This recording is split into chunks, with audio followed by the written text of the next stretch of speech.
Okay, this is a reaction video. This is from Zealand. Please click like, share, and subscribe for them. And this is why the U.S. sucks at football or soccer. Football, I call it football. Most people in America call it soccer, and I think call it soccer in Australia and up in Canada as well, and other places in the world. But why does the U.S. sucks at football? Let's see what this has to do. Let's see what's going on here. The United States and football don't mix. Then what are we doing? That's true.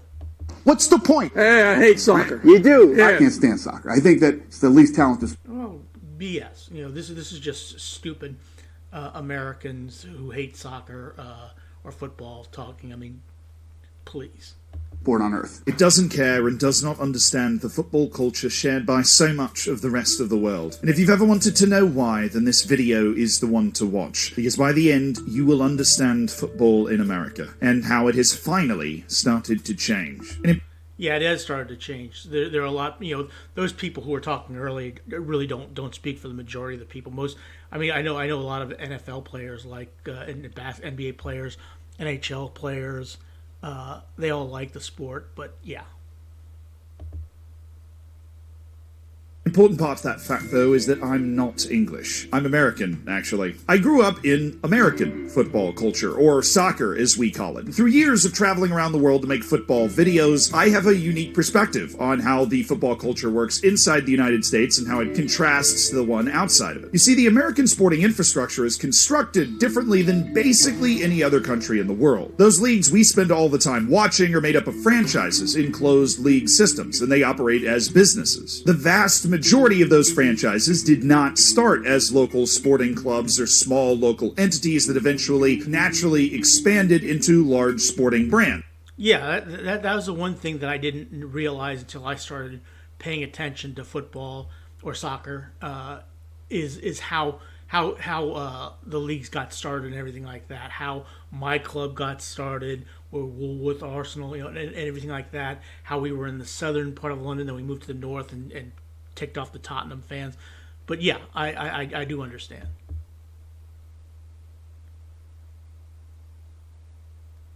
Like Arsenal, for example. It was founded by the workers at the Royal Well, here I am. I just said it. Arsenal complex, and eventually, through a long winding tale of events, became a massive sports club. And the lack of that structure in the United States means there's a lack of traditional ties to the community that would be familiar to people that grew up in a football culture. Now, that doesn't mean that the franchises don't have deep roots in their community. I grew up in Tampa, and I am a huge Tampa Bay Buccaneers, Tampa Bay Lightning, and Tampa Bay Rays fan. What I'm talking about here is something like an academy. There's no academy for the Tampa Bay Buccaneers to eventually develop some local lads to go on and one day play for their favorite NFL team. This is a result of the way sports developed in the United States. Now, it did develop at the same time as England or France, for example, but it came up around a different social pillar. While football clubs in those countries were found around different factories or town identities in the United States, sports congregated around something that was already all over the place: the local universities and colleges that blanketed the country. Leagues like the NFL or the NBA were actually formed well after college sports was already a huge attraction in America, so they were Yeah, because in college sports, you choose which college you go and you play for. Now, a lot of that's kind of changing a little bit to a certain extent now because of what they're doing as far as IL money and things like that. But in this pro sports franchise, you don't choose which club you're going to play for. They choose you. That's just how it works in the United States. Built on top of the existing infrastructure. That's where the draft comes from, this concept of university players that can no longer play at their university being then drafted into the professional leagues, and it is completely foreign to people that are used to having academies developing their players instead. But it's because those university teams already existed and were hugely popular before the professional leagues ever did. There was one sport that was so old in the United States that it dodged this. That was baseball, which was founded all the way back in the 1840s and developed a local club club system similar to football clubs around the world, and as a result, each professional baseball team has a large minor league system that it uses to develop players, which looks a lot more similar to an academy than any other American sport. By 1870, universities were already competing against each other in what would become American football, and soccer was not adopted by universities as a sport at the top level until 1959 with the modern rules. Dave Litterer, who maintains the USA Soccer History Archive, said that colleges were playing a hybrid, neither fully soccer nor rugby. But it's only a guess. I don't know, and neither I think does anybody else. Perhaps that is a rather unsatisfying answer in this day and age, but history is not an exact science. Now, he's talking about way back in 1870 when American football and soccer looked a lot more similar than they do now. The truth. Yeah, the first football game was actually really a soccer game for all intents and purposes. That's how it was. But eventually, it grew up to NFL and to American football. And American football is basically the child of rugby and soccer together. That's basically what the NFL. That's what American football basically is. Truth is, none of those early games played by American universities looked like American football, rugby, or soccer the way that those three different sports look today. But eventually the rules of the sport that was played by these university and colleges all over the place were codified and progressed in the direction that would become American football. But what did give the United States continued exposure to the developing rules of soccer was immigration. 25 million. Yeah, immigration really. I mean, look, when the U.S. beat England in 1950 World Cup, the guy who scored the goal, Machen, I think his name was, he was from Haiti. Million Europeans came over to the United States from 1830 to 1930, including 8 million people from the British Isles. As a result, particularly in immigrant communities, the modern rules of soccer were played in a lot of local leagues and clubs. And it was actually out of this crop of players that the United States selected its first World Cup roster for the 1930 World Cup, the first one ever. This team... Yeah, the 1930 World Cup team that ended up finishing in third place. I believe they were awarded third place, even though they got beat by Argentina 6-1 in the semifinal. Quite amazingly managed to reach the World Cup semifinal by beating Belgium and Paraguay before getting smacked by Argentina 6-1, who would go on to lose to eventual champions Uruguay. The tiebreaker from the group stage actually gave the United States a third-place finish, which is still the best finish by any team ever from outside of Europe or South America.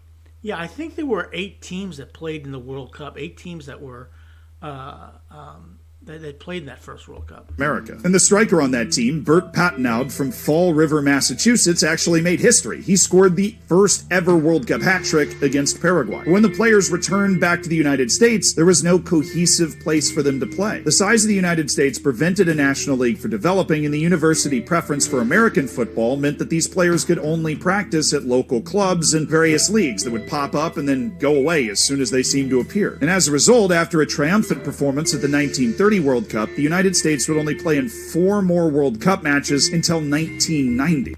I think they played in the World Cup in 1934, and I think they got beat 7-1 by France or Italy, one of those two teams. They got smacked, and then they would play in the 1950 World Cup, beat England, and then they wouldn't play another World Cup game till 1990 in Italy. The first against Czechoslovakia, Italy, and Austria. They lost 5-1 to Czechoslovakia, 1-0 to Italy, and 2-1 to Austria, I believe. I believe that's what it was. As other footballing cultures around the world were developing league systems and professionalizing their players to train at a higher level, the United States strategy of just slapping together a team of immigrant or second-generation players from local leagues to go play the World Cup just wasn't working nearly as well. There was also this underlying factor, this driving motivation to assimilate into U.S. culture. The rules for association football were viewed as foreign. After all, the United States had its own rules, and it had its own sports. The United States is almost entirely an immigrant nation. Even in the annals of my own personal family history, there are stories of great-grandparents that didn't teach their kids their native language from where they came from because of fear of those kids being ostracized. They wanted... Yeah, my dad's father was Spanish speaking. He Mexican, and but he didn't teach my dad or his or my dad's brother to speak Spanish, and he did, and he refused to speak Spanish when they moved to Southern California because he thought that that would he would be treated poorly because of it. That was one of the reasons why I don't speak Spanish, even though I have a Hispanic blood in my body. Wanted them to be able to completely assimilate into society, and speaking another language wouldn't help them do that. Which is ironic, because now it would be really helpful, but here I am trying to use Rosetta Stone to be able to get back where we started. And with all those cultural and infrastructural factors working against it, and no cohesive plan to try and save association football, it just became something that nobody cared about. It is worth mentioning, though, that the United States did beat England at the 1950 World Cup in England's first ever World Cup appearance in Brazil. It's considered one of the greatest upsets in World Cup history, with the U.S. In fact, I think that's probably the greatest upset in the history of the sport. I think in terms of upsets in U.S. Sports history, we tend to think of like the Olympics 1980, the USA hockey team beating the Soviets. But I think this one is bigger than that.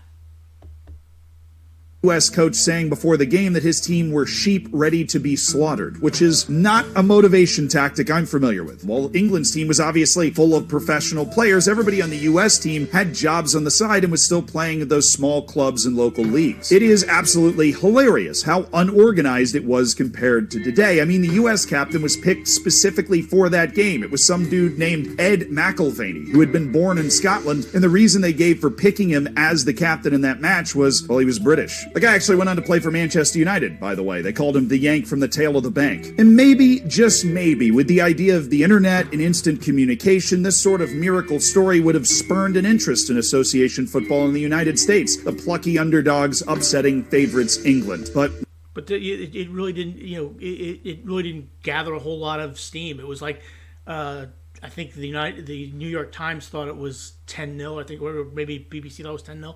It didn't generate anything. It was just not even thought of. It was it just wasn't that big of a deal for the United States that they beat England 1-0. none of that existed. In fact, only one American reporter was in Brazil at all, and it's because he decided that he should cover it on his own. He paid for his own trip to Brazil to cover the tournament. It was clear that the United States had settled into association football as a second-tier sport. And for 40 years, it stayed that way. The U.S. existed entirely outside of the footballing world. It played Super Bowls while the rest of the world was playing World Cups. But there was actually one very surprising silver lining that saved football in the United States, and that was university sports, actually. And first, this was actually on the women's side of the game, thanks to a law colloquially called Title IX. This was a law regarding... Now, Title IX actually came after, I believe it came in 1972, yeah, but it really wasn't that big of a deal until the 90s, if I remember correctly. But I could be wrong. Scholarships for American university and college sports teams. Scholarships being a free ticket to go to school, which can be quite expensive in the United States, in exchange for being a very good athlete playing on one of the sports teams. Well, Title IX said that each college and university had to give out the same number of men's and women's scholarships for sports every year, and it was enacted all the way back in 1972. The problem for schools immediately was all the scholarships given out on the American football teams, because that's a sport that's only been played by men at the university level. So there was no women's team full of scholarship American football players to balance it out. This led a ton of universities and colleges to jump into creating women's soccer teams because the teams were pretty large and the facilities were relatively cheap, so you could get a lot of scholarships to help balance out your scholarship inequity. The result was a very large apparatus of identifying and developing talented women's soccer players before really any other country in the world. And by the time the first Women's World Cup was created in 1991, the United States had created a machine, despite being a non-factor on the men's side that had... Yeah, the women's, the women's had a huge head start on the world when it came to the World Cup. So that's why they won the first World Cup in 1991, 99, and then, that's why they won 5 World Cups. And, the rest of the world is caught up as far as the women's game is concerned, though. just qualified for its first World Cup in 50 years, the United States women won the entire tournament. By 1999, the women's national team had become superstars because the United States was good at it. They won the World Cup in a sold-out Rose Bowl in California. Over 1.1 million people attended that 1999 Women's World Cup. The United States was clearly ready to embrace soccer for the first time as long as the team was winning. After all, the United States is a sucker for a spectacle. And it was through star power that the men's side of things got its first jolt, its first false start, when Pelé signed for the New York Cosmos in 1975, and him and a couple of other famous footballers from days gone by were selling out American football stadiums because Yeah, the NASL was a pretty big deal in the 70s, but it was just a very, very brief period of time where soccer or football was absolutely played. You had Pele, you had Beckenbauer, you had Cruyff, you had Neeskens, Carlos Alberto. You had a number of players from the European leagues who came over and played in the North American Soccer League. People wanted to watch them play. The star-studded NASL was the United States' first serious attempt at a top-level outdoor professional league. But once the star power departed, the NASL quickly folded back into nothingness. All the while, the grassroots development of American men's players was not kicking on at all. In fact, because of the American football scholarship disparity in Title IX, there are a lot less men's university teams than there are women's university teams. By the time the NASL failed, the American FA knew that it had to do something else, so it launched a wild bid for the 1986 World Cup. And while that bid failed, the United States eventually won the bid for the 1994 men's. And what I remember about the '94 World Cup, I went to a match. I went to saw the USA play Switzerland, tied 1-1 in that game. But there was talks that there would be half-empty stadiums, that the Americans wouldn't embrace it. But I remember George Best, late George Best, saying, "You think it was going to be massive? I think the one thing the Americans do better than anybody else is put on a show, and that's what they're going to do." And that's exactly what we did. And we had probably one of the biggest fan turnout for the World Cup. 24 teams playing the World Cup. It was really, really exciting and really, really. Again, I'm glad they're not playing the final at the Rose Bowl, okay? Because the last two times they've had the World Cup, 94, 99. USA versus China in 99, Brazil versus Italy in 94. Both of them ended 0-0 after extra time. They ended up going to penalties.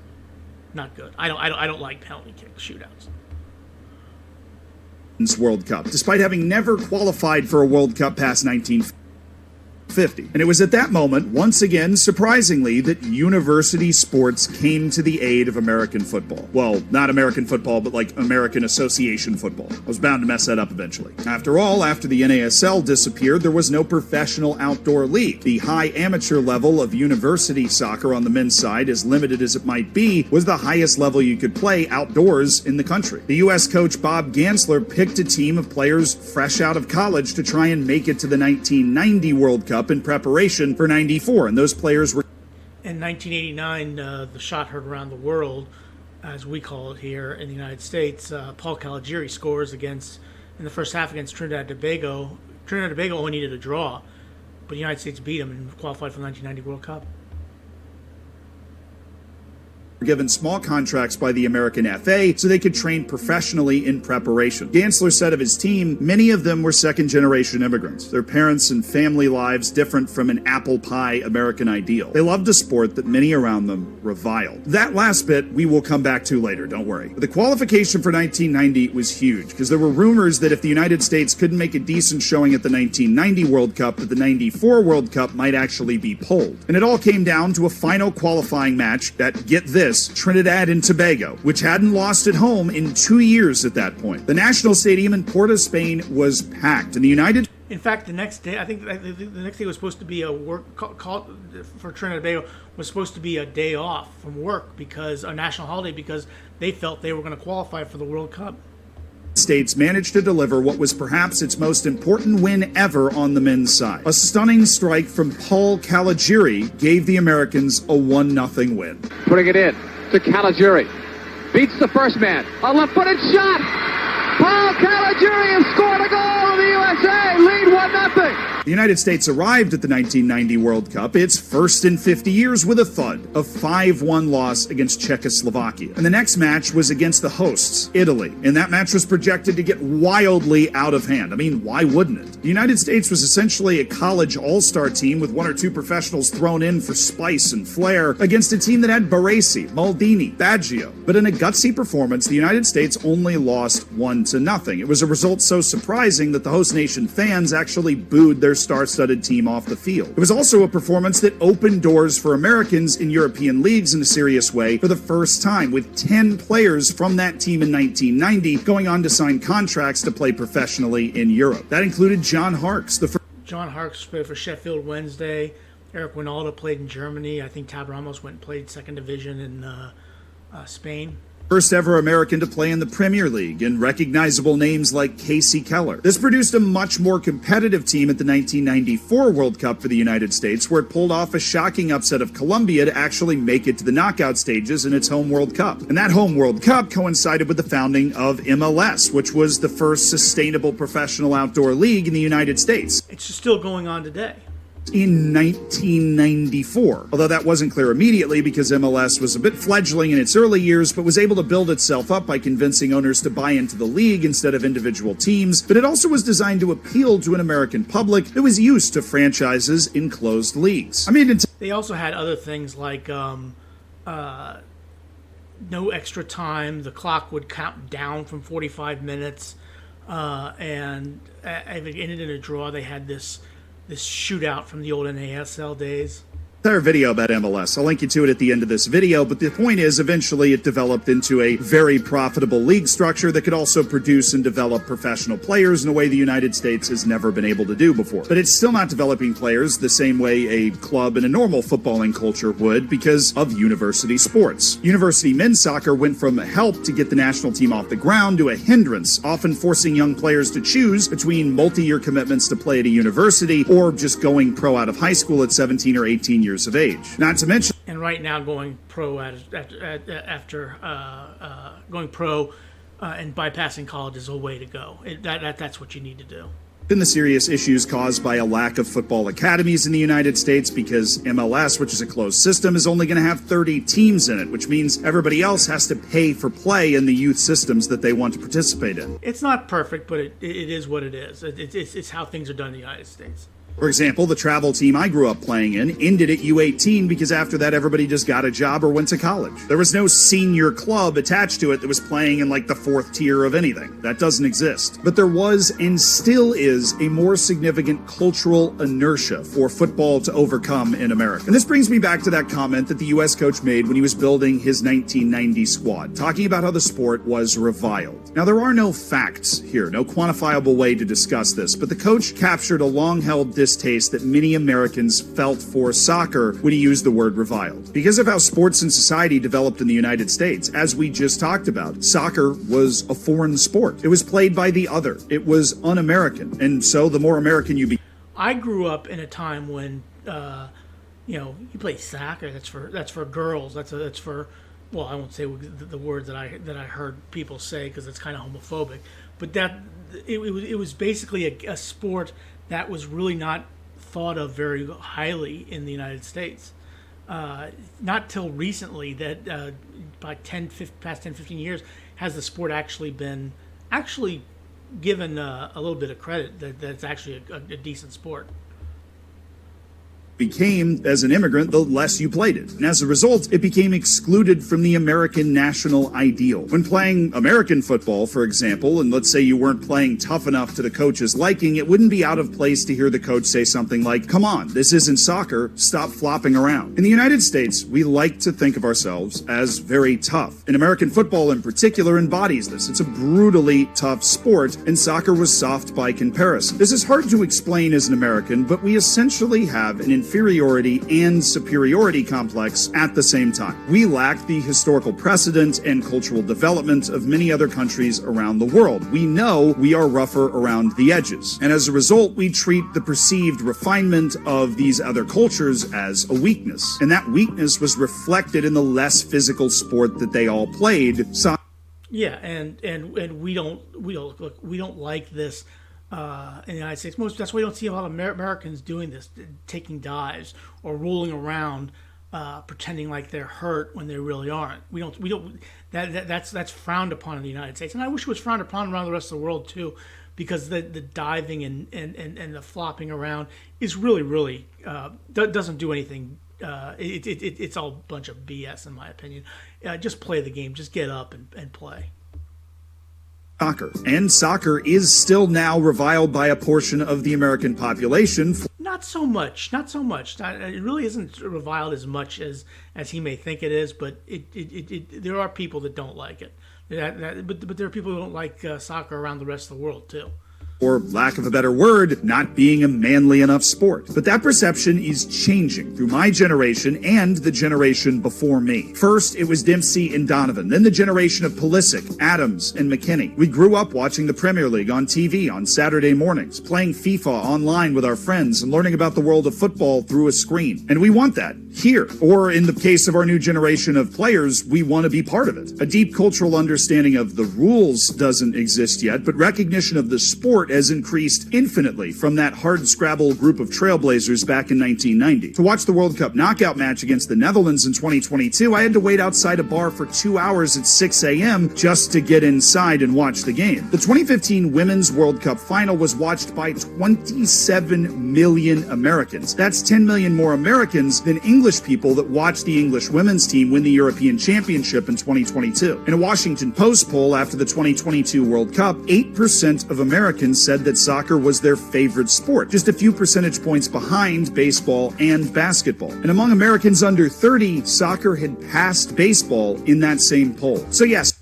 Yeah, so I mean, again, it is changing, but one of the things I always heard people say was, back in the 70s and 80s, but by the time they got old, soccer would be the biggest sport in the United States. Well, it's not going to be like that. It's never really going to be like that. Certainly not in my generation. Certainly not going to be the generation after me or the generation after that generation.